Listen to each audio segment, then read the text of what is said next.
Assalamualaikum warahmatullahi wabarakatuh. Perkenalkan, nama saya Aprilia Salsabila. Di sini saya akan menjelaskan cabang ilmu sosiolinguistik, yaitu alih kode dan campur kode. Berikut penjelasannya. Bahasa merupakan sarana komunikasi dalam interaksi sosial antara individu yang satu dengan individu yang lain. Seorang penutur bahasa dapat dengan mudah menyampaikan sebuah pesan kepada mitra tuturnya. Menurut Cerdam Agustina, bahasa juga disebut sebagai sistem. Artinya, bahasa itu dibentuk oleh sejumlah komponen yang berpola secara tetap dan dapat dikaedahkan. Kita tahu bahwa bangsa Indonesia terdiri dari berbagai suku dan etnis. Keberagaman suku tersebut umumnya memiliki keterampilan menggunakan dua bahasa atau lebih, yakni bahasa daerah sebagai bahasa ibu dan bahasa Indonesia sebagai bahasa nasional. Masyarakat memiliki keterampilan dalam menggunakan dua bahasa atau lebih, merupakan bahasa bilingual dan multilingual. Kemampuan tersebut tidak menutup kemungkinan masyarakat akan beralih bahasa dari satu bahasa ke bahasa yang lain dan mencampur dua bahasa yang berbeda dalam berinteraksi sehingga terjadilah alih kode dan campur kode. Baik, kita masuk ke materi yang pertama, yaitu alih kode. Apa sih itu alih kode? Menurut Apel, mendefinisikan alih kode itu sebagai gejala peralihan pemakaian bahasa karena berubahnya situasi. Menurut Hymes, menyatakan alih kode itu bukan hanya terjadi antar bahasa, tetapi dapat juga terjadi antara ragam-ragam atau gaya-gaya yang terdapat dalam suatu bahasa. Jadi, dapat kita simpulkan bahwa alih kode ialah peristiwa peralihan dari kode yang satu ke kode yang lain. Alih kode merupakan salah satu aspek paling ketergantungan bahasa dalam masyarakat bilingual atau multilingual. Situasi seperti ini akan mengakibatkan seorang penutur bahasa tidak mungkin menggunakan satu bahasa secara mutlak murni tanpa sedikit memanfaatkan bahasa unsur bahasa lain. Contoh dari alih kode itu seperti ketika berada di Indonesia, kita menggunakan bahasa Indonesia sebagai bahasa nasional. Sedangkan kalau kita berada di luar negeri, otomatis kita beralih bahasa ke bahasa Inggris agar orang luar mengerti apa yang kita bicarakan atau yang kita ucapkan. Nah, apa sih faktor terjadinya alih kode ini? Di sini terdapat 4 faktor terjadinya alih kode. Yang pertama yaitu faktor penutur, yang kedua ada faktor mitra tutur, yang ketiga ada faktor topik pembicaraan, dan yang keempat ada faktor situasi. Berikut penjelasannya.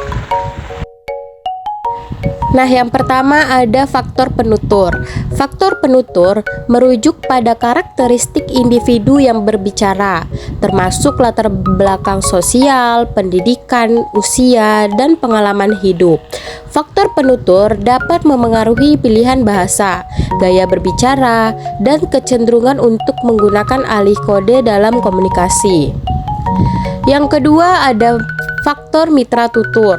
Faktor mitra tutur mengacu pada orang atau kelompok yang sedang diajak berkomunikasi.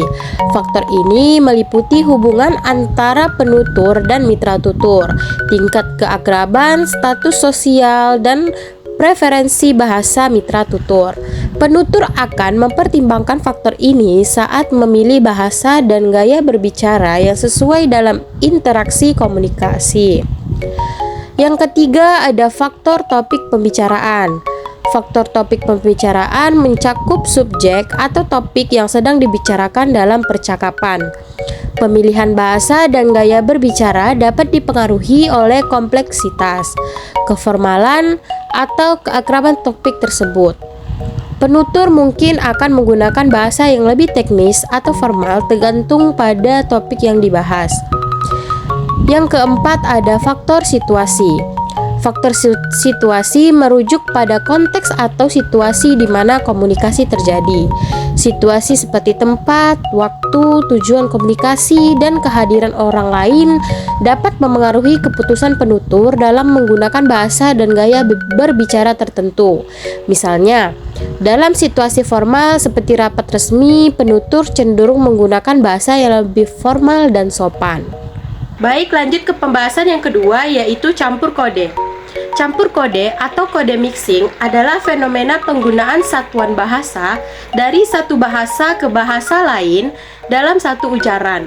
Hal ini dilakukan untuk memperluas gaya bahasa atau ragam kata, klausa, idiom, sapaan, dan sebagainya.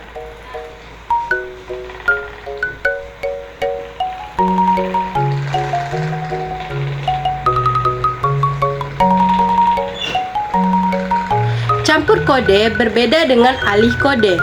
Alih kode terjadi ketika penutur beralih dari satu bahasa ke bahasa lain secara keseluruhan dalam satu percakapan.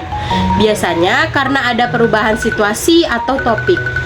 Campur kode dapat terjadi secara sadar atau tidak sadar. Nah, contoh dari campur kode, misalnya, aku mau download film terbaru, tapi belum ada linknya. Nah, di situ download itu merupakan bahasa Inggris yang dicampurkan melalui bahasa Indonesia. Yang kedua, seperti aku hari ini terlihat good looking nggak gitu. Good looking merupakan bahasa Inggris yang dicampurkan ke dalam bahasa Indonesia. Baiklah, itu saja yang dapat saya sampaikan mengenai alih kode dan campur kode. Semoga apa yang saya sampaikan dapat bermanfaat untuk semua orang. Lebih dan kurang saya mohon maaf. Assalamualaikum warahmatullahi wabarakatuh.